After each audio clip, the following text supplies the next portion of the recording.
Thank you for tuning into the weekend special of the Federalist Files. On today's show, attack at Capitol inspires calls for gun control, Biden's false reports on Georgia voting changes, the Biden administration considering tracking apps to coincide with these new COVID passports, the infrastructure spending bill has little to do with infrastructure, and finally, some positive job growth numbers in the month of March.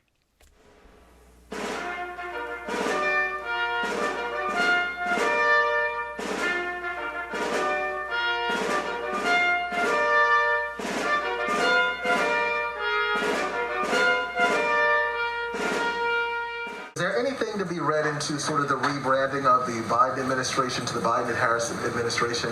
Rebranding? Well, when you look on the website, it's it's Biden Harris, and that's not been necessarily the norm in the past. Is there any message being sent by that, or what's meant to be, what can be extrapolated from that? I would take from it that Vice President Harris is an important partner. She's the first in the room, the last in the room on most occasions if she's in town and not traveling around the country. It's a reflection of the important role that she will play moving forward. For you listeners, that's a question to Jen Psaki, the press secretary, who answers. Get ready for it, folks. Get ready for it. We have now renamed the administration the Biden Kamala administration rather than the Biden administration. Get ready, be prepared. As you see, Biden has been deteriorating, and they're starting to realize that they're going to have to slowly intervene and slowly transition over to a new administration. So I give it 6 months to a year. And then at that point, I think what they can do if they wanted to, they could try to extend this to 2 years. If they extend it to 2 years and then they pass it on to Kamala, they pass the gauntlet after 2 full years, then she still has opportunities to run 2 other times. But if they pass the gauntlet off now, then she only has 1 other attempt to run. And that is, I think, the reason why they're kind of holding off and they're trying to really figure out what they're doing. To start today off, I have this story, Good Friday, early yesterday morning. You had an attack on the U.S. Capitol, leaving 1 officer dead and another injured. Man with a knife. He is known as a Farrakhan fan. He has ties to Islamic extremism. From what it seems like thus far, there's not as much that has been completely out there yet. Who knows if the FBI knew who this individual was, if he was on a watch list. Considering the FBI drops the ball on many other issues, and then the FBI will also come out with the extremist reports of the year, or the intelligence community will say that white supremacy is the main thing to be worried about as a national security threat. Meanwhile, we now have 2 different attacks within the last 2 weeks from Islamic extremists, from what it seems like, and they were on the FBI's list. So I've said this to people. I've said to people that say, "Oh, well, the FBI says white supremacy is the number one thing that we have to worry about in this country." And I've said, well, the FBI is politicized too. They also went after Trump. They also spied on Trump's campaign while he was a private citizen and violated the 4th Amendment. And a lot of them should be in prison right now. But that's obviously not the case because we have politicized the law enforcement community. The federal law enforcement community has been politicized by our Democrat hacks and other establishment types in the legacy government.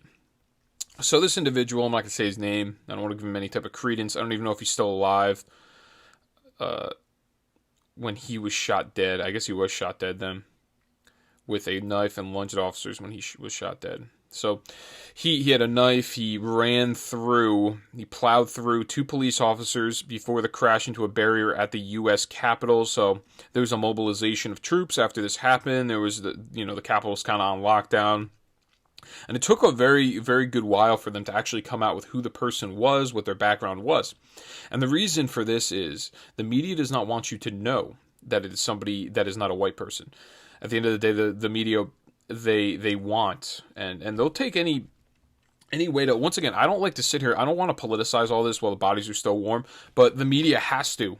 So in essence, I have to respond. I have to do it. It is incumbent upon me to respond to the news and the narrative that has been pushed. Unfortunately, and I don't want to. When this, and this is just like the scenario with the shooter in Colorado where Colorado, everyone was claiming it was a white supremacist, whereas this story, it happened, and I waited till almost the end of the day to start receiving information, but it happened early in the morning yesterday on Good Friday. Because the media want to hold the information as long as they can, and they want to make it almost a non-story, and they're not going to mention the ties. There was a story on Yahoo News I just checked, and now it is the next day. And Yahoo News still, they will not update their information about the perpetrator. They're making it like the perpetrator's unknown. They don't know who it is. So what I have is, I left it in the show notes. Breaking911.com. I have an article, and they talk about it. You had one officer, William, also known as Billy Evans, passed away. And you have one injured as well. One of the injured police officers also died from his injury. Yes, that's who it is, unfortunately. And yes, so this individual had tweeted about Louis Farrakhan. He's a Louis Farrakhan sympathizer. Apparently he had ties to, from what I've been reading, Islamic extremism. I'm not exactly sure if that's been verified completely yet. The media has not really come out with the story, so I guess I'm going to have to, unfortunately, cover it more. But what's very interesting about this more than anything is that there's a grandstanding from Ilhan Omar. Now, Ilhan Omar will not talk about the ties in the scenario. Because it's not a white person, she won't take out, the race is taken out. There's no indication on who it is that the perpetrator is. So she tweeted, and this is 18 hours ago, so this was earlier, later in the day yesterday, so 18 hours? It was probably 3 o'clock, 4 o'clock yesterday when a lot of the information at that point was already out. So she states in this tweet, and I quote, "Heartbroken to learn another Capitol police officer was killed while protecting the Capitol. My thoughts and prayers go out to the officer's family and the entire Capitol Police Force. The death toll would have been worse if the assailant had an AR-15 instead of a knife. So we take this opportunity now, even in the scenarios where a AR-15 or a rifle or a handgun or any type of firearm are not used. In those scenarios, we still take the situation out of context, and we take the opportunity, and it's don't ever let a crisis go to waste. We take the opportunity while the bodies are still warm, or the body is still warm, to condemn AR-15s and call for gun control when a gun was not used in the perpetration of the crime." Now, in any case, this individual that got shot and killed, the perpetrator, he had a knife, and guess what shot and killed him? It was probably either a handgun or an AR-15. It was a firearm. That's the case. So we have a scenario where the person was suppressed. The perpetrator was suppressed by a firearm, and now we're calling for gun control. It is amazing, folks. It is absolutely amazing that the grandstanding from the Democrat Party, and they get away with this consistently. They do this. They politicize things that really don't need to be politicized. So you saw this 2 weeks ago, Boulder, Colorado. It was white supremacy, white supremacy, white supremacy. You realize it is a Islamic fundamentalist who had some serious mental issues. And I'm not going to sit here and point to, I don't really care that it's an Islamic fundamentalist or extremist. It's just a person that's screwed up and demented. That's really the case. In most of these cases, it's just somebody that's screwed up and demented. Then it shifts. You can't talk about their ethnicity, you can't talk about their religion or their beliefs if they are Islamic fundamentalists or Islamic extremists. So then it shifts to gun control. It's always gun control. We just shift it. If it does not fit the narrative of the legacy media and the Democrat politicians, then it's not worth noting. Instead, they shift to another story. And considering the media is 90% liberal, they're able to shut down and suppress the real story. So in another case here, the MLB moves the All-Star game out of Georgia. This is a big story because Georgia has changed their voting laws. Democrat politicians are now pushing policy through private industry, and they've been doing this consistently. So they're trying to do this currently with passports, with the COVID passports, and now they're doing it as Joe Biden himself made a statement talking about how the MLB should pull the All-Star game out of Atlanta, Georgia. Play 5. Major League Baseball Players Association, he said he would, quote, look forward to discussing moving the All-Star game out of Atlanta because Georgia Governor Brian Kemp signed into law a bill passed by the Republican-led state legislature to overhaul how its state elections are run. So, Mr. President, what do you think about the possibility that baseball decides to move their All-Star game out of Atlanta because of this political issue? I think today's professional athletes are acting incredibly responsibly. I would strongly support them doing that. People look to them. They're leaders. Look at what's happened with the NBA as well. Look at what's happened across the board. The very people who are victimized the most are the people who are the leaders in these various sports. And it's just not right. This is Jim Crow on steroids, what they're doing in Georgia and 40 other states. What it's all about. Imagine passing a law saying you cannot provide water or food for someone standing in a line to vote. Can't do that? Come on. Or you're going to close a polling place at 5 o'clock when working people just get off? This is all about keeping working folks and ordinary folks that I grew up with from being able to vote. If they do decide to move the Major League Baseball All-Star game, it won't be the first time in professional sports. They moved the 2017 NBA All-Star game out of Charlotte for political reasons as well. So you have Joe Biden saying that these people, through these Georgia voting laws that have been victims of this, are the athletes themselves, the rich, multimillionaire athletes like LeBron James that praised this decision. Tweeted something like, "Oh, MLB, I'm part of the MLB fam today." Something stupid like that. He was all excited and giddy for this. And to begin with, this is a misconception, purposeful misinterpretation of the actual law itself, and I'm going to debunk what Joe Biden said. But I first wanted to come out with a statement from Donald J. Trump. He stated, and I quote, "Baseball is already losing tremendous numbers of fans, and now they leave Atlanta with their all-star game because they are afraid of the radical left Democrats who do not want voter ID, which is desperately needed to have anything to do with our elections. Boycott baseball and all the woke companies that are interfering with free and fair elections. Are you listening? Coke, Delta, and all." So he sent out a tweet pretty much saying that this is what is going to have to unfortunately happen from conservatives if they want any type of change. And the libertarians, and I was having this debate with a libertarian, is their ideology and their ideas. They say, oh, well, we don't want government interference in anything, which I do agree with. But the problem is when the federal government goes and interferes in business, and then the state government goes and interferes in business, they say, oh, well, the state shouldn't be interfering in business. So what's the answer? What is the answer? How do we remedy the federal government interfering in business consistently? Because we have the president saying, oh, yeah, this is a good idea. The MLB should do this because these laws are against the civil liberties and they're, I don't even know, really inhumane, and they're just not true. What he's saying is legitimately just not true. The Washington Post actually goes ahead and debunks it. I'm going to get to the libertarian argument in a second, too, as well. So the Post gives Biden 4 Pinocchios on Georgia voting law claims. This is a Washington Examiner piece. As always, everything that I am referring to will be in the show notes. I will have a tab, show notes, and then under all of it will be all the sources. And they'll all be linked to the page. This is written by Andrew Mark Miller. So this is what Biden said. I'm just going to repeat it.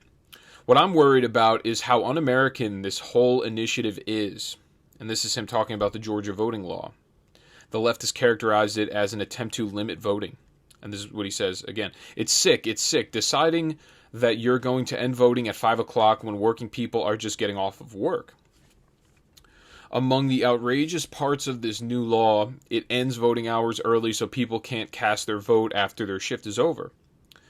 So, the Washington Post, Glenn Kessler himself, so this is Washington Post, super left-wing source, responded to those 2 claims and pointed out that nowhere in the law are voting hours limited, and early voting was, in fact, expanded. So there was an expansion of the law. The only difference in this law, I'll tell you right now, and this whole water thing makes no sense, it's not true.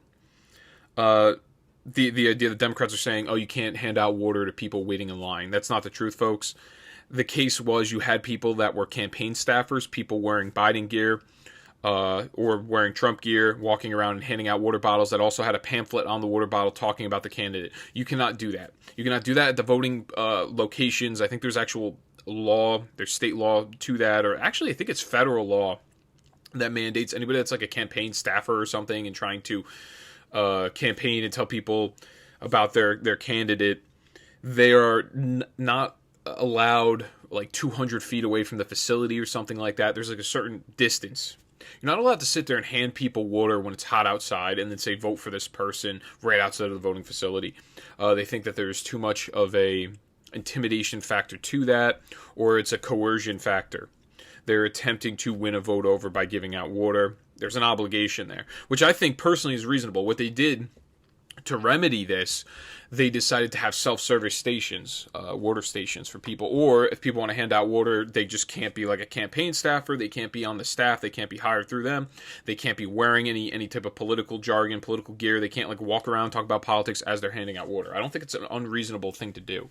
Then there's an intermixture of constitutional liberties of voting, and everything else. It just doesn't mix well, and I agree with that decision there. So people can get water. There's going to be self-service stations. There's also going to be people handing out water as long as you're not a campaign staffer and you're not sitting there selling your candidate, which I don't think is a problem. So this whole claim that water is not allowed when waiting in line in Georgia is just false. It is a erroneous claim coming from the left that has been perpetuated through the media, who carries the water in a figurative sense, carries the water of the Democrat Party. So he goes on.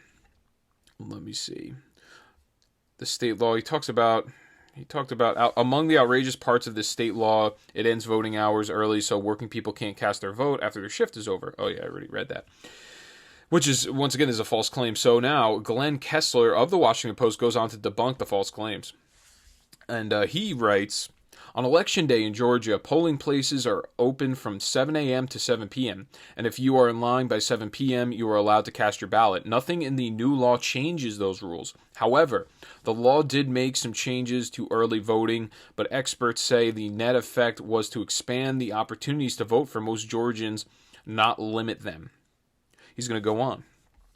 So where would Biden get this perception that ordinary workers were getting to the shaft because were getting the shaft because the state would end voting at 5 o'clock? He wrote, we have one clue. So he actually writes the provision that's within the law that actually expands the voting. He continues, the law used to say early voting shall be conducted during normal business hours. Experts said that generally means 9 a.m. to 9 p.m. So the new law, so they had this early voting standard in Georgia, but it didn't give any specific time slots. So it was really up to the jurisdiction. It was up to the town or the ordinance there. Now this new law, this new state law, made it more specific to actually open up and expand voting to longer hours. Beginning at 9 a.m. and ending at 5 p.m., a Georgia election official said the change was made in part because some rural county election offices only worked part-time during the week, not a full 8-hour day, so the shift to more specific times makes it clear they must be open every weekday for at least 8 hours. So this actually expands voting in some of these, I guess, smaller districts or smaller locations. And additionally, it instills a voter ID law. That is the only thing, that is the reason that the Democrats are so against this law in its entirety. They're not going to point to voter ID law, but that's the real reason why, because they know that they can rig the election when there is no voter ID law. That's all it comes down to, and this is something that has bipartisan support. The poll, I think it was a Rasmussen Reports poll, 75% of Americans actually agree with voter ID. I remember I was looking at a tweet earlier today. You need voter ID when you go to the doctor. You need voter ID when you go to obviously buy drinks. You need voter ID when you go to get insurance. Obviously, when you get stopped when you're driving your car, you need an ID. You need ID in almost all facets of life. If you sign up to be if you want to invest in stocks and cryptocurrencies in America, you also need you need an ID you need to take a picture of your ID. You need to send it out to prove you are an eligible citizen. So there's a lot of laws in those terms, but then there's no voter ID laws when it comes to voting in these certain specific states. I know Jersey, there's no voter ID law. I walked right in. I don't even think I gave my name. I just took it, filled it out, and I was good to go the day of the election. So I have next, and I forgot to play this last episode. Ron DeSantis talking about COVID passports, and then what he ended up doing in result. Play 8. You want the fox to guard the hen house? I mean, give me a break. I think this is something that has huge privacy implications. It is not necessary to do. We're going to have hit 3.5 million seniors that have gotten shots sometime this week, likely 75% of seniors. It's important to be able to do it. But at the same time, we are not going to have you provide proof of this just to be able to live your life normally. And I'm going to be taking some action in an executive function, emergency function here very shortly. You want the... So, in result, Governor DeSantis decided to banned COVID passports through executive order. I left a clip, or a link in the description below. I remember reading it near the very end, but there's been a lot of criticism. And this is the libertarian argument, and I've been sympathetic to the libertarian argument. I'm libertarian in some ways. I lean that way heavily. Some ways I don't. And this is what the problem is. So when you have the federal government, this is what the problem is in libertarian. They live in like this utopia or this paradise, this idea that is very. And I understand they stick very hard to their convictions, but you have the federal government overstep and usurp their power. So the state government turns around and checks them. The libertarian answer is, well, the state government shouldn't check them because private industry has the right to do whatever they want, which I agree with them in some facets. But the problem is the federal government is employing a strategy to the private industry. They're telling the private industry what to do. They're threatening them. That is, when they go on TV, when these representatives go on TV, or then when they tweet, they were calling for Trump to be kicked off Twitter years ago. And now they're calling for private business to do this, or else. What do you want? The federal government? You want the IRS in your mouth every single day? You want them checking through your books? You want them denying your permits to build on property? How many aspects of your life do you want the federal government involved in if you do not follow through with what they want you to do? So the federal government goes forward, and they push a policy that threatens Fourth Amendment rights, and they're also making businesses. They're making businesses request passports from people or COVID IDs. So the state government answers in this scenario. You have Ron DeSantis. He answers saying, "Well, we're not doing this. We're not doing COVID passports." Then the Libertarian Party comes out and they freak out. Oh, well, you can't tell businesses how to run their business. You can't tell businesses how to do this and do that. Yeah, but the federal government just told businesses how to do that. So their answer is, okay, so the federal government can play by whatever rule they want. That's okay. But we still think it's wrong. But then when the state government does something, we still think the state government's wrong. But we're going to stand up for the federal government, and we're going to say, oh, well, the federal government's not pushing that policy. Meanwhile, they're pushing the policy openly and blatantly. And we're going to stand up against the state government. If anything, if you want anybody to usurp their power, more than if you have to pick the federal or the state, worst case scenario, federal or state government, which one would you rather have usurp their power? You would much rather have the state government because at least it can be remedied, it can be fixed. It is your local representatives at that location. They're supposed to directly represent you. They're directly dependent. Their position in government is dependent on you itself. That is the point. That is the point of federalism. So if the federal government now usurps their power and impedes on private industry, the state government cannot respond because it has to do with private industry. That is what the Libertarian Party is pushing. It is the party of the Civil Liberty Party. They go, oh well, because they live like in this paradise, this perfect world where they have these convictions, they have these standards, they have these values, and if one gets broken, then none can get broken from there. So if one does it, then the other can't. It just doesn't make. It's just inconsistent. It doesn't make any sense, especially when it involves this, because the Libertarian, or the Democrat Party, the federal government really runs all aspects of society. We've seen wokeism at its finest within these last couple of months now. They run everything. So now what happens to you?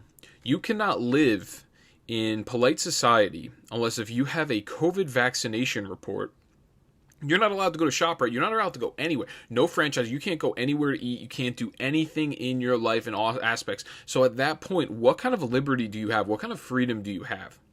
You have none. You have zero freedom. You can't go anywhere. You are ostracized from society unless if you get a COVID passport, because that's where we're headed towards, folks. This is the same party where the federal government's talking about on all their federal lands they're gonna impose mask mandates. We're talking about people that we are living right now in a society where in New Jersey you have to wear a mask everywhere you go inside. And then we're saying, oh yeah, but they're not going to go forward with COVID passports and make it where everybody has to present their COVID passport. I just don't understand where if the federal government does something wrong, the state government can't respond in doing something that's wrong against your principles. So what are we going to do? We're just left to the federal government's doing. They're going to do whatever they want with us. And the answer to the Libertarian Party is, well, you don't have to fly with them. You don't have to do this with them. You don't have to. Yeah, but what happens when that overtakes and that permeates throughout the entire society, and that is the standard everywhere? Then what happens? Then you have to get a COVID passport, or you die because you can't go get food. You can't go to ShopRite. You can't go to Quick Check. You can't go anywhere to get anything to eat. You can't get your grocery list. You can't fill up your car with gasoline. You can't do anything. All aspects of society have been shut down from you. You have to go live in the woods. That's the answer from the Libertarian Party. It's pathetic. The Civil Liberties Party. So next, COVID tracking apps. This is a Free Beacon, Washington Free Beacon piece, written by Aaron Sibarium. Now this is amazing. So I think it was the University of Illinois came out with this test and trace program. So President Joe Biden's COVID team appears to have entertained an electronic test and trace program pioneered by the University of Illinois that would have let businesses deny service to patrons based on their health data. A PowerPoint presentation obtained by the Washington Free Beacon shows. The program has eerie echoes of China's surveillance system, which uses data from citizens' phones to impose quarantines. So a PowerPoint produced by the school suggests scaling up the university's intrusive contact tracing system for use across the United States. So what they want to do is they want to extrapolate this program that was utilized at the University of Illinois, and they want to use it countrywide in this case. And how does this program work exactly?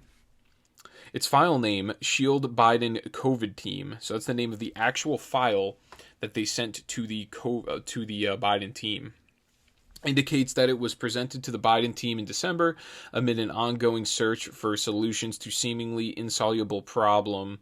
How to stop the virus without stopping the economy. The presentation preferred an answer. Pro offered an answer. I'm trying to find exactly how it works. Oh, here we go. So the school system uses a mobile app that records test results and Bluetooth data to determine who has been exposed to the virus and links building access on campus to that information. Local businesses have also embraced it, making entry conditional on a safe status reading from the app. So this is a picture of the app that they have here. It's this whole privacy first feature, and allows you to go in and out of buildings depending on what your phone says about your own health data. So the system resembles, and this is the way it actually works, the system resembles the one being used in China currently, where a mandatory app gives each user a health status, green, yellow, or red, that dictates access to public spaces. Now, what the University of Illinois app is doing, it divides users into three categories: yellow if they've recently been tested negative, orange if they've potentially been exposed, and red if they've recently tested positive. Only students with a yellow status may enter buildings. So what they do, they have this tracking app on your phone. If somebody else is in the red, as in they've been exposed and they have it, they tested positive, and they walk by you, that now is recorded in their system, in their navigation software, in their tracking software. So now you are orange, which means you have been potentially exposed. You now cannot enter any buildings. If you are yellow is the only time you can enter buildings, meaning you tested negative. So every single time you get exposed, you probably would have to go get a test once again. If you walk by somebody that is tested positive. This is so authoritarian, and they want to extrapolate this program and throw it countrywide. And this is what I said before. This is the libertarian argument. Oh, well, just don't do private. Don't go to private businesses that want to do that. Or if the federal government is imposing this standard on private business, that doesn't mean the private business is willingly doing this. So when the state government comes in and they say, well, we're not gonna do this program, I just don't understand. I don't get the standard where the federal government can overstep their power, and then the state government can't do the same thing and result to at least remedy it. Because then it's a slippery slope. But then the answer is, who would you rather have overstep their power? Would you rather have the state government, who's directly representative of the people and directly dependent on the people themselves, or the federal government, where you have representatives over in California? All they do is care about their Californians, and that's it. They don't care about the rest of the country. So they whatever's good for them is good for the entire country. That's what I don't understand the inconsistencies with the logic of some of the libertarian arguments sometimes. And that's why I'm kind of libertarian in some ways, and then in other ways I just do not understand them. So another authoritarian move from big tech is Facebook has banned Trump's voice. That's a BBC article I have. As well as YouTube, and this is the bigger story. I mean, Facebook banning Trump's voice. I think Lara Trump, his daughter-in-law, who's his son Eric Trump's wife, put up a video of him talking, and then they took it down very quickly thereafter. And then they came out, and there was an email apparently saying, oh yeah, we're not allowing Trump's voice anymore, so you're not allowed to play it. But more importantly, this YouTube article from the Epic Times, they deleted 2.5 million dislikes on Biden's channel. So they're just carrying that's what I don't see. This is my problem. We have a situation where big business has so much power that they almost have more power than the government, but the government does have power over them. So the government, they do the bidding of the government, and they are an enforcement arm of the government now. And they're so large, they hold so much sway, they hold so much power, that they can organize and they can concert to shut the minority party down and the minorities down in a general sense. And there's no remedy to it. There's nothing to fix it. And the federal government is playing along with it, and they like the idea of it. And then when the state government turns around and does something in result to try to protect the people and protect the minority party, it suddenly is a problem now to the libertarians. It makes absolutely no sense. So the channel has posted more than 300 videos that have garnered nearly 3.7 million dislikes, of which nearly 2.5 million were removed. According to data posted on the website 81m.org, they did a study on this. The author of that website started to track the engagement on January 26th and has published all the data as well as the methodology used to collect it, but wouldn't comment on his or her identity when asked via email. So YouTube is deleting close to 8,000 dislikes per video on average. Not a single like was removed, the data indicates. Even after this, the interventions, the videos have nearly 6 times more dislikes than likes on average. The data shows without intervention, the ratio would be over 17 dislikes for every like. So we have, wow. So without the intervention, if they didn't delete all those dislikes, you would have 17 dislikes for every single like on this. There's a White House page that has all Joe Biden stuff on it.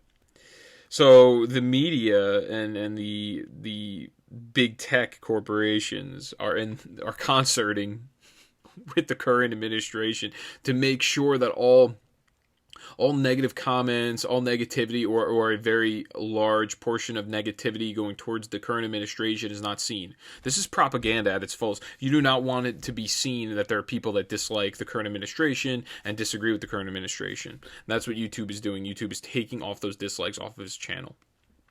And these stories are just so outrageous that it's almost like I don't understand where we're living anymore. That's the way I feel sometimes when people talk about, I used to feel like we lived in a very free country, and it seems like those freedoms are beginning and starting to kind of diminish in small ways, and the way in which they're doing it is they're doing it through the guise of private industry, and there's a lot of willing idiots that are walking along with them saying, oh, well, private industry can do whatever it wants. Yeah, but the private industry, it's not doing that, though. Private industry is doing whatever the government wants them to do. That's really the case. So Biden's infrastructure plan raises taxes on production. This is a tax foundation piece. It's written by Daniel Bunn, Garrett Watson, Erica York, William McBride. So there's a lot of work put into this piece here. I'm just going to have 2 little comments. It's difficult to kind of break down if you're not like a economic wizard I'm not really that's what I'm saying. I'm not an economic wizard, so it's kind of difficult for me to break down. So I just have a couple of excerpts from the piece. But first, I have a chart. This is the combined U.S. corporate rate under President Biden's American Jobs Plan. That's what they're calling the infrastructure bill. And it would have the highest in the OECD. OECD is like a list of, a list of certain states. So Biden's proposal would increase the average corporate tax rate to 32.34%, which is it's more than any of these countries listed here. And currently we're 25.76%, which we're kind of in the middle of the list, which very interesting to note. If you look at all of these countries that have socialized medicine, the ones that Bernie Sanders points to, Norway, Denmark, where's the other one? Sweden, all of those that he points to all the time. Notice here that the corporate tax rate of these countries, Denmark, Norway is 22%, and then Sweden is 20%. Notice that. That is not a free. That's not that they do not have the free market healthcare. So you say, then where do they get the money to pay for their healthcare? Guess what, folks? Individual tax rate over there 60%. That's where you get the money to pay for healthcare over in those other countries, because they know that they cannot tax corporations at a high rate. It's not sustainable.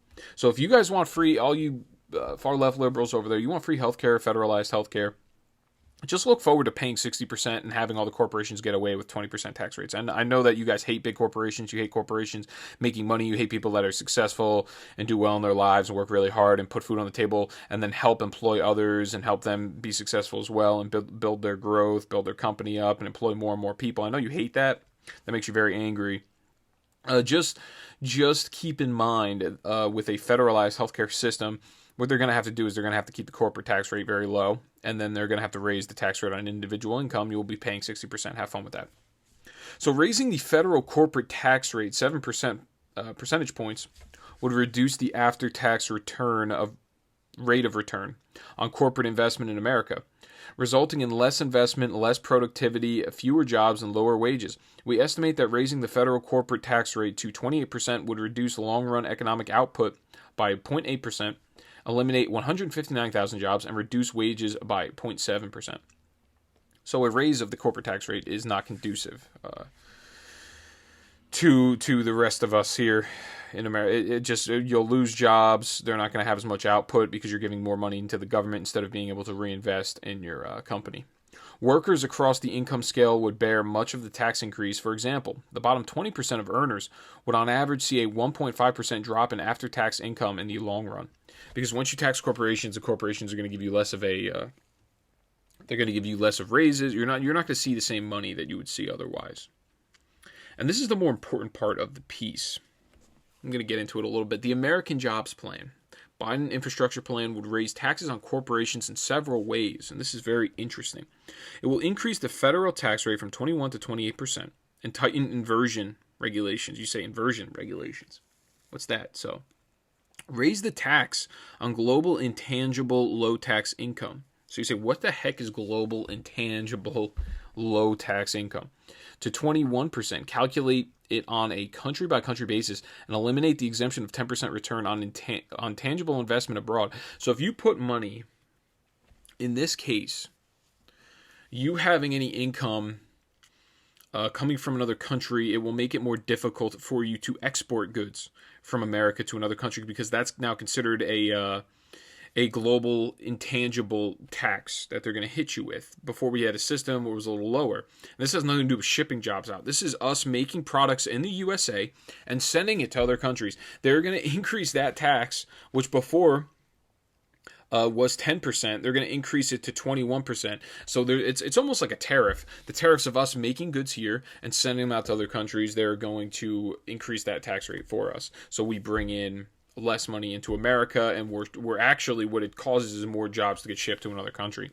Impose a 15% minimum tax on corporate book income, which would be levied on a firm's financial profits instead of taxable income for firms with revenue over 100 million. So a 15% minimum tax on corporate book income. I'm not exactly sure what that one is. I guess that's just whatever income comes through. Instead of on profits, it's just in general the gross. I'm not exactly sure about that one.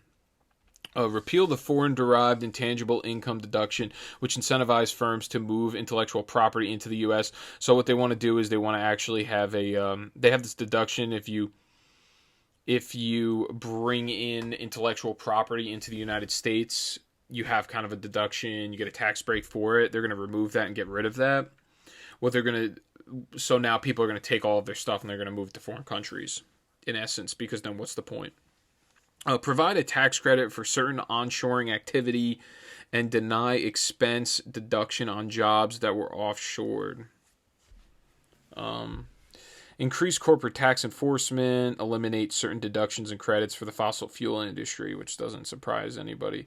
Yeah, we're going to have more and more taxes on older industries, and the newer industries are going to get tax breaks. That's really what's going on. The economy's kind of changing in front of our eyes in a lot of ways. These big corporations are working with the government to tax the small industry more and the struggling industries much more, and then give tax incentives and tax breaks to the bigger corporations, especially the big tech corporations. So they're working out a system now where if you export anything going to another country, you're going to get hit with a tax. And then if you were bringing from other countries your business to America, there was a tax deduction or there was a tax credit that you got. You received some sort of tax incentive to bring your company or your corporation here. Now they're not going to have any of that because they think that they can just raise the taxes and they can raise all of these and get rid of credits, and U.S. companies will still stay in America.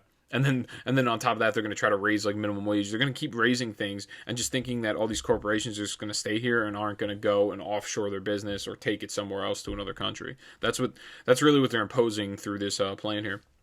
But what I have Brad Palumbo from the economic, what is it? The Freedom Economic. I always forget that. I always mess the name up. The Foundation for Economic Freedom. I don't know why I always mess the name up. He says 1/3 of this bill, of this $2 trillion infrastructure proposal, 1/3 of it is actually going to infrastructure. So he has 9 different, in his piece here, 9 examples of wasteful partisan spending in $2 trillion infrastructure proposal. So we get to check this out. You have $10 billion to create a civilian climate corporation, which I don't really exactly know what that is. It seems like BS from what it reads here. To create the White House claims that this $10 billion investment will put a new diverse generation of Americans to work conserving our public lands and waters, bolstering community resilience, and advancing environmental justice through a new civilian. It just sounds like a bunch of buzzwords that come from a think tank, a focus group tested bunch of buzzwords. So the second is a $20 billion to advance racial equity and environmental justice. That seems exactly like the very first thing. I don't really even need to read that off. $175 billion in subsidies for electric vehicles. So there you go. So everyone's going to pay for everybody else to have electric vehicles. And then they're also additionally going to pay, on top of the gas tax that they already have to pay for their car, then now additionally they're going to also pay a tax on mileage too. So that's great. And this benefits wealthy families the most because wealthy families are the ones that are able to afford the Tesla. For comparison, the proposal carves out more for green energy goodies than it does on the total $115 billion to modernize the bridges, highways, roads, and main streets that are the most critical need of repair. So number 4, $213 billion to build, retrofit 2 million houses and buildings. And this is something that was in the green. This is really just, to me, it seems like the Green New Deal. Because this was in the Green New Deal. It's actually not possible to retrofit this many houses and buildings. If they want to do it, it'll be done in like the next 20 years. It's 2 million sustainable houses and buildings. This is a huge payoff also for unions in this case as well. $100 billion for new public schools and making school lunches greener. So we have all these things. This, to me, just seems like a Green New Deal spending. It's not really exactly on infrastructure. They think that reducing paper plates somehow affects how a bridge is built. I don't understand the correlation there exactly. So $12 billion for community college, which has, once again, if that can't be infrastructure. You actually pay to go to community college in most states. So I don't know how they can't take that money and use it in the infrastructure, why they need a federal government bailout to pay for infrastructure. Billions to eliminate racial and gender inequalities in STEM. Once again, this has nothing to do with infrastructure. $100 billion to expand broadband internet. Once again, nothing to do with infrastructure. When they talk about we have this crumbling infrastructure, when I think of that, I think of there's roads, there's bridges that are very old and actually do need to be rebuilt, or we're going to have a giant disaster where it will crack in the middle and it will split in half and a bunch of people will fall into the river and die. Everybody's thought of this every single time they've gone over a bridge, and there's water under them. That's what I think of when I think of it. I don't think of all this big goodies spending bill. $25 billion for government child care programs. See, these are all things that have nothing to do with infrastructure, folks. Just nothing. It would even make more sense to me if you told me, oh, this money is going to go to rebuilding the pipes that have lead in them, things of that nature. That would actually make much more sense to me than all these other things as well. So play Pete Buttigieg. I have a clip of him. How much of a fraud he is. He drives out with his Secret Service detail in this, heavily armed detail. They're bulletproof truck, whatever. He drives wherever it is that he's going to, whatever event he's going to. He drives a couple miles outside of that, has them offload his bike. He gets on his bike and he rides away to go to this event to show everybody that he's being green and he's being friendly to the environment. Play 7.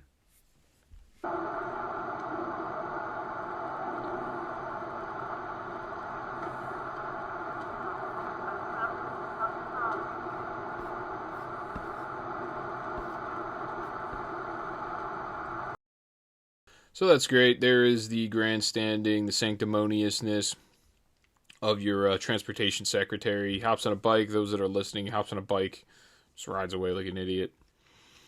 And now I have, additionally, they asked Jen Psaki, actually, it was Peter Doocy of Fox News. I forgot to play this clip earlier, but he asked her on this. He pressed her. He said, what's going on with this infrastructure bill? It seems like only 5-10% of it's going to be actually spent on infrastructure. Play 4.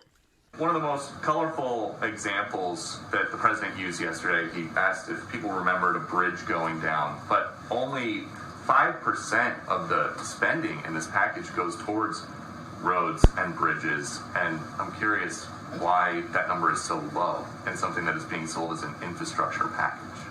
We're actually selling it as a once-in-a-century or once-in-a-generation investment in partly our infrastructure, but partly industries of the future. Now, this is a common method is, it's infrastructure, or this isn't infrastructure, this is, we're building up, what is that she says? We're building up some futuristic economies. If this is something of the future, you don't need to build it up. They'll be able to figure out themselves. Elon Musk by himself, he didn't really need that many government subsidies. They figured out how to build these cars themselves. Other industries, the government doesn't need to step in every single facet. I don't get how giving $25 billion to child care programs, how it's an up and coming industry and that's never been done before. Child care programs have been done for a very long time. It's not an up and coming industry. And then the other point that she makes where she says, this is a once in a century program, or this is a once in a generation program. That's not the case. That's just the guise. There's really no good answer. That's what they say with every single spending bill. Oh, we're only going to do this once. We're only going to do this once. We don't need this much money. Oh, we're only going to need it one time, but we're set for 100 years. These are common arguments that they make that really have no foundation or base behind them. They just say them simply because people think, oh, okay, I'll vote for this now and then we won't have to worry about it in the near future. You make it like you're saving yourself. It's almost like when you pay off your college loan and then you go, oh, in the future though, I won't have to pay for this college loan. And that's right, if you pay off your college, but that's not the case with the government. The government is, you'll pay off the college loan and then you'll have to continue to pay somehow for the rest of your life. So Biden, and speaking of college loan, Biden in talks to cancel the student debt, that is just simply just to keep everybody updated. It's written by Annie Nova. It's a CNBC piece. President Biden has requested that Education Secretary Miguel Cardona prepare a report on the president's legal authority to cancel up to $50,000 in student debt per borrower. White House Chief of Staff Ron Klain said in an interview on Thursday with Politico. So now we're going to go through with a $2 trillion spending bill on infrastructure, quote unquote. but really isn't about infrastructure. And then what happens when we actually have the real crumbling infrastructure because we didn't put enough initial money into the quote-unquote infrastructure spending fund? Then we're going to have to spend even more money additionally. And now we're talking about canceling student debt. We've already paid in the last year alone, we've paid $6 trillion into all the COVID programs, all the garbage, just funding the government, all the garbage, frivolous spending. We're going to spend another $2 trillion on infrastructure, and now we're going to cancel everyone's student debt, which will cost a couple trillion on top of that as well. We are printing money at an astronomical pace, and I've heard somebody commented on one of my posts and said something like monetary policy and fiscal policy aren't the same thing. Yeah, well, obviously they're not the same thing. Now, fiscal policy for sure correlates though with monetary policy. It when you go through with and you pass more and more spending, there has to be monetary policy is affected because guess what happens? The Fed has to print more money or you have to borrow that money from somebody. In most cases, the Fed prints more money, which in essence so fiscal policy itself, it affects monetary policy as a very heavy influence on it. Now, monetary policy doesn't have as much of an influence on fiscal policy because monetary policy is determined by fiscal policy a lot of the time. And that's just I just want to make that comment. People are like, oh, well, monetary and fiscal policy aren't the same. The government printing more. Yeah, but when the government passes law that prints more and more money and has direct ramifications and consequences of printing more money, then yes, they do. Fiscal policy almost becomes monetary policy. It affects monetary policy, and that's the point that I was making in the post. I felt like the fact that I even need to say these things to people are just, they like to, they try to correct you on comments that you make and try to nitpick at any argument, even when they know you're right, just to try to, it's not to start a conversation, it's to prove that they're right and they're more intelligent than you, they're more powerful than you, because in their real lives they have no power. And that's the point in them commenting, because they can't, there is nothing contradictory to what you were saying. So instead of going at you and actually agreeing with you just because they don't like you, they will purposefully not agree with you because they think that they're elitist and they're smug and you know who you are if you're listening. So, jobs report, 916,000 jobs added in March. And I think this is my very last piece, but it's a little long, and then I'm going to have a couple of quick headlines for everyone as well. The jobs report. So, non-farm payroll jobs increased 916,000 for the month, while the unemployment rate fell to 6%. So, we're seeing some good numbers. This is not the numbers that were estimated for this month. We went above and beyond the numbers. Economists surveyed by Dow Jones had been looking for a 675,000 increase in jobs and an unemployment rate of 6%. The total was the highest since 1.58 million added in August 2020. So we've seen the highest since August increase in jobs because I think a lot of business activity is starting to ramp back up again. So it has returned to close to normal levels, business activity, in much of the country despite the restrictions, with a tracker by Jefferies indicating that activity is at 93.5% of its pre-pandemic level. So that Jefferies is an economist.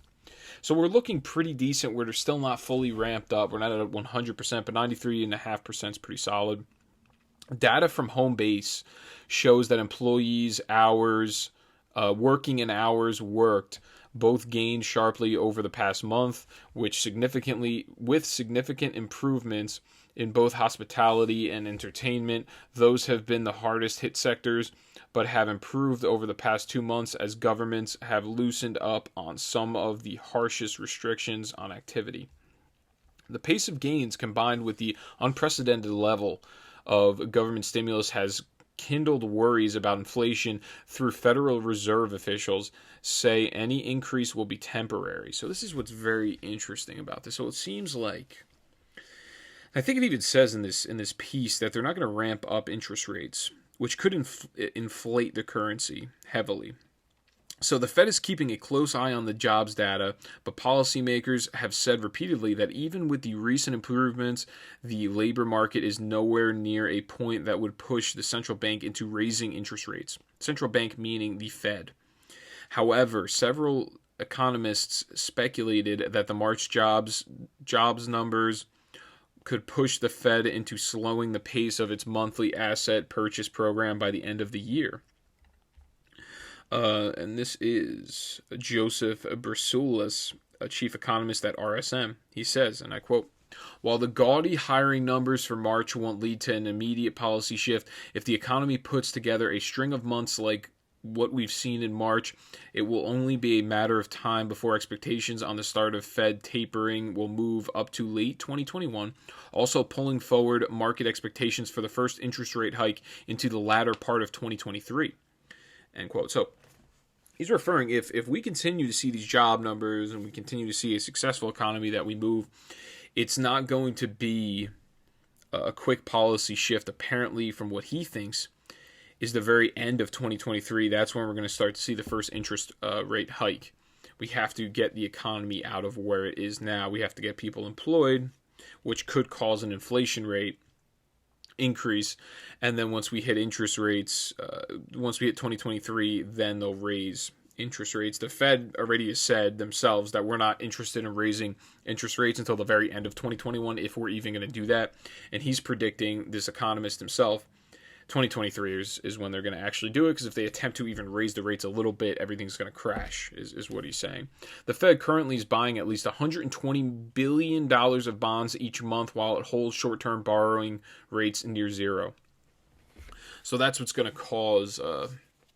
what's going to cause the inflation, is the amount of borrowing that they're doing. They're throwing more and more money into the economy, and if the assets do not match the amount of money that they're throwing in the economy. So, for example, you have an economy, you have 100 shares, let's say, in your economy, and your economy is made up of $100, and the federal government decides to keep interest rates low, so they're printing more and more money, and they now decide to print. So if you have 100 shares and $100 to match, that means each share is worth $1. If you decide, we're going to print out another $100, that makes every single share now worth 50 cents, because you have to match it to whatever asset you have in the market currently. If our assets are not matching, and we're not increasing in our assets, but we're increasing in our printing, that will automatically cause inflation. So we have to have assets that match the amount of printing that the Fed is going to be doing. And that's something to kind of worry about, but the jobs numbers are doing better, and that was really the focal point of the piece. So to go on to my shorter little stories I have here. Biden will provide gender reassignment surgeries. This is an NTD piece. He's going to go forward with gender reassignment surgeries. I have had people in the military talk to me about this issue. The problem with this is gender reassignment will put the person out for a very long period of time when they go, because they're going to have to constantly be going to hormone therapy sessions, which they cannot do if they're in a combat position. They're not going to be able to do so. So this is really people entering into the military, getting gender reassignment surgery, sitting around doing nothing, getting paid, and having it paid for by taxpayers, and then shortly thereafter leaving the military. So gun sales reach all-time high in the month of February. All-time high ever since it's been recorded. This is a Washington Examiner piece. For the second time in 3 months, the FBI broke its record for gun sales, concealed carry, and other firearm background checks in March. The National Instant Criminal Background Check System conducted 4.6, or more like 4.7 million checks, an all-time high. It broke the record set in January, 4.3 million. So if you look at this, check this chart out that I have, the NICS, the NICS Firearm Background Checks Report. That's the NICS report. It's a federal background checking system. So you can kind of gauge how many guns are bought, because it's actually not recorded, how many guns are bought by these background checks itself. So if you say, okay, you can assume if there's 4 million background checks, then I'm assuming at least 4 million guns were bought. You can buy 3 guns at a time, let's say. In certain states, depending on what state you live in, you can do 3 guns at a time. And you can get those 3 guns with only 1 background check. So that's just the assumption of, okay, so there's at least been 4.7 million in the month of March guns bought. So to record that, so now at this time, and this is why I've said that all this gun reform, this gun control does not work, because there's been more and more guns bought since the federal firearms ban, or federal rifle ban, or whatever, the assault weapons ban of, I think it was 1994. There's been way more guns bought, and we've been getting safer and safer. There's been a decline of murders, decline of violent crime in a general sense since that time. Now it's kind of ramped up in the last couple of months because of the defund the police programs and the riots that we had. So if you wanted, just to give this a little context, last year, the month of March, 3.7 million. This year, month of March, 4.7 million. So we're looking at an increase of 1 million in its entirety. And then even the year before that, it was 2.6 million. So we've seen in this last year almost an increase of the last 2 years. When March is when everything started with COVID, there was an increase of 1 million then, and now there's an increase of 1 million. So we've almost doubled in our gun purchasing since 2019 in the month of March itself. And if you want to get it into context, in 1999 in March, the federal firearms background check, the NICS background check, was 753,000. So we have way more background checks, way more people are buying guns. So if you are a liberal out there, be scared because you're so worried about guns, you want gun control now. Have fun. Because we have more guns, we are more heavily armed as a society than we have ever been before.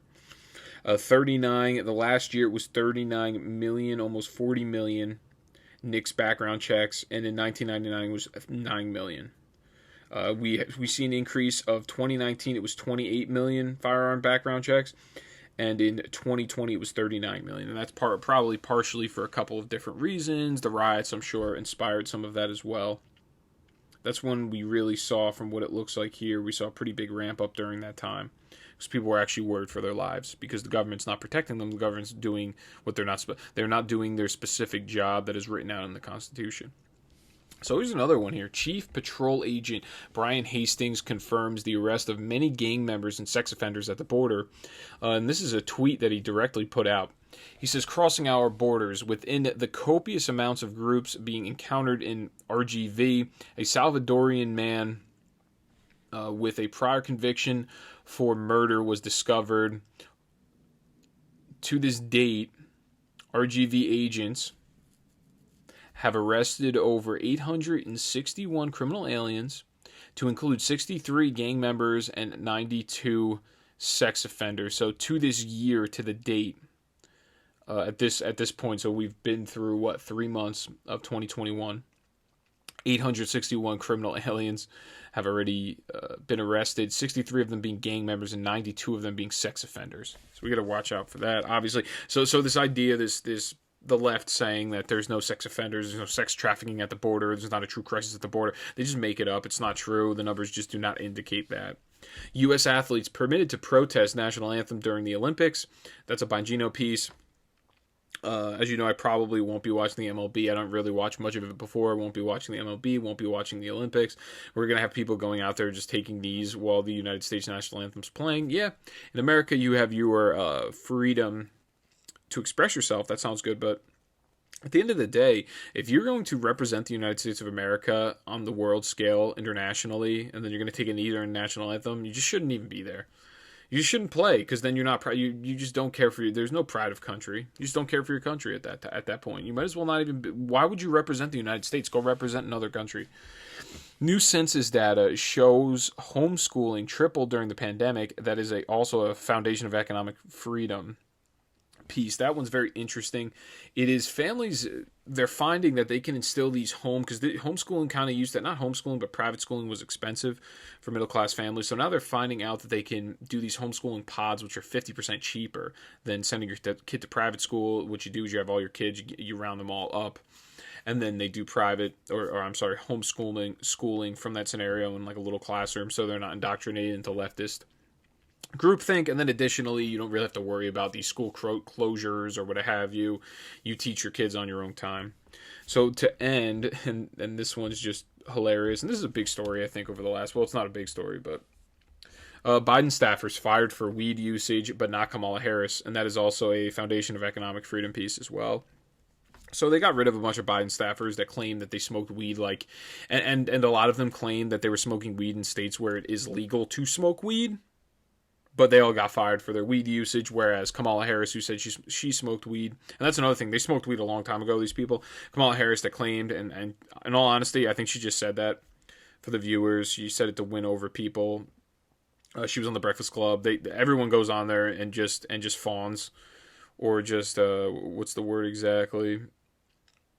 Genuflex to the producers there, and just make stuff up to try to relate to the audience. So she said she smoked weed back, I think, and she was listening to Tupac back when Tupac wasn't prominent and Tupac wasn't rapping.